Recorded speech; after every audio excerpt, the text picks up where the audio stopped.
తెలంగాణలో చూస్తున్నారు కదా, ఎలా అనిపిస్తుంది ఇప్పుడు ఈ బస్ స్టాప్లు ఎండాకాలం వచ్చింది, మరి ఎట్లా అనిపిస్తుంది అంతా? బస్సెస్ అయితే ఓకే, బస్సెస్ ఓకే ఉంది కానీ వేరే ఏం ఫెసిలిటీస్ లేవు.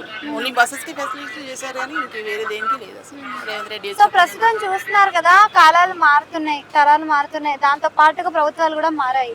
దానికి తగ్గట్టుగా మరి బస్ స్టాప్లలో ఏమైనా మార్పు కనిపించిందా? ఇప్పుడు చూస్తున్నారు ఇలా ఇది ఎలా అనిపిస్తుంది వాతావరణం? వాతావరణం అంటే ఇంకా ఇప్పుడు ఏమి అంతగా లేదు, అసలు మార్పు ఏం లేదు, ఎట్టా ఉంది అట్నే ఉంది.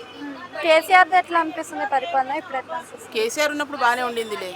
ఈ రేవంత్ రెడ్డి వచ్చినప్పటి నుంచి అయితే ఓన్లీ బస్సెస్కే చేశారు, ఇంకా వేరే దేనికి చేయలేదు. ఇంకా అంటే పెన్షన్ అన్నారు, డబుల్ బెడ్రూమ్ అన్నారు, ఏది లేదు.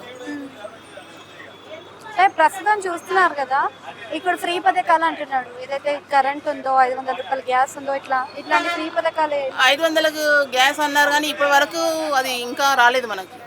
ఏంటంటే గ్యాస్ మళ్ళీ దానికి మళ్ళీ మనము మళ్ళీ బుక్ చేసుకోవాలి ఇవన్నీ అంటున్నారు. మళ్ళీ అప్లై చేస్తే ప్రాసెస్ మళ్ళీ వేరే. అప్పుడు చేసినా ఇప్పుడు చేసినా సేమే ఉంది, ఏమీ ఇవ్వలేదు. 500కి అయితే ఏమి ఇవ్వలేదు.